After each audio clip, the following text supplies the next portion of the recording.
So you've got access to HubSpot credits and can start using AI in your day-to-day HubSpot flow. But how many credits do I have? And when do I get charged for a credit? And how many credits do I get charged when different actions take place? These things can get pretty confusing. So I'm going to show you how it all works with this nice, easy one video breakdown in today's HubSpot hack.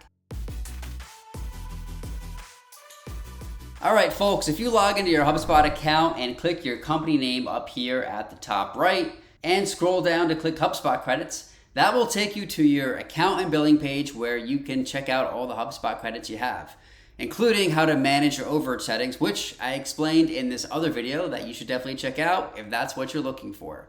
But if you're looking for how many credits do I get charged, when do I get charged credits, then you're in the right place. So if you scroll down here to take a look at your monthly credit usage by feature, you can see exactly which ways you can get charged for credits. And I'm going to do an individual dive into each one of these to explain when you get charged, how many you get charged, and what that looks like. First thing I want to chat through though is how many HubSpot credits you get just for being a paying HubSpot customer.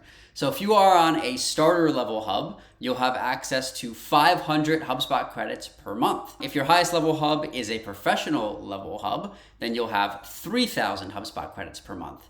If you have at least one enterprise HubSpot hub, then you'll have access to 5,000 HubSpot credits per month. Now, if you have the whole professional customer platform, meaning every hub on the professional level on the customer platform, that gets you 5,000 HubSpot credits per month.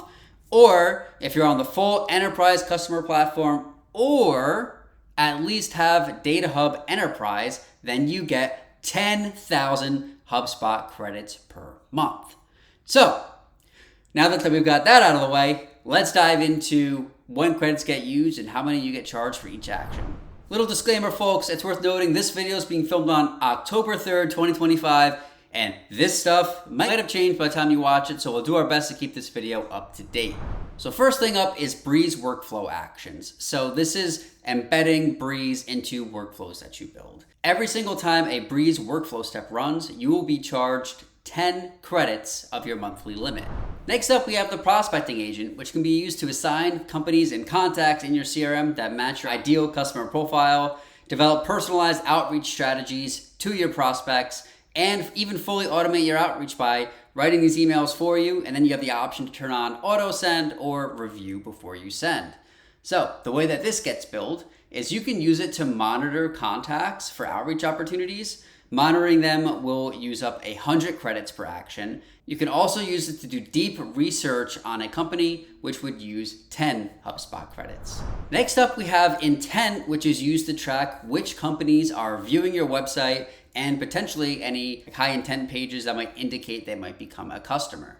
So you can use the intent data to create that company if they show intent and set it to monitor them for 1 month, and that will use 10 HubSpot credits per action. Next up is data enrichment. So right now, as of today, October 3rd, 2025, enrichment has no charge for HubSpot credits. So when you create a company or create a contact, it will enrich them in your CRM. At this time, not using any HubSpot credits. Up next is our data sets or our Data Studio Sync. Depending on the time that you're watching this, they are working on revamping the name. And the credits for this one can be kind of complicated.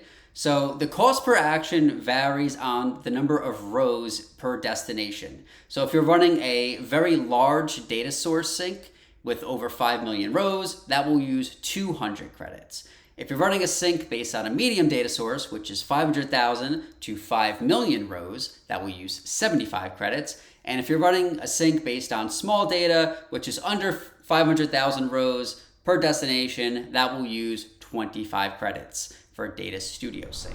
Next up, we have Data Agent, which can be used for smart properties and smart actions. This one's been really popular with our HubSpot consultants and their clients. And this can be used to create smart properties and smart actions. So some examples here, asking it to create properties that autofill for it. So give me a last call summary. What was our last call about? Summarize it. Have they shown upsell, cross-sell interest? Did they mention any competitors? Have previous issues been resolved with them? and it will just auto-generate for you. And every single time that this gets filled in with your data agent, it will use 10 HubSpot credits.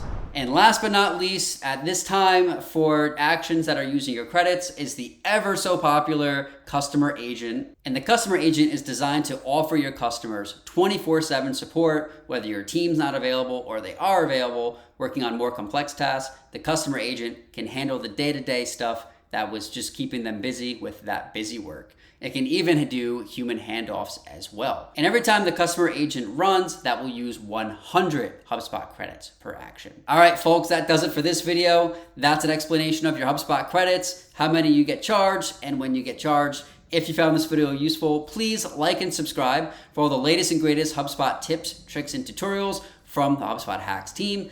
And down in the video description, we'll include a link to our HubSpot Hacks newsletter where you can get all of this directly to your inbox. Thanks again for watching, and happy HubSpotting.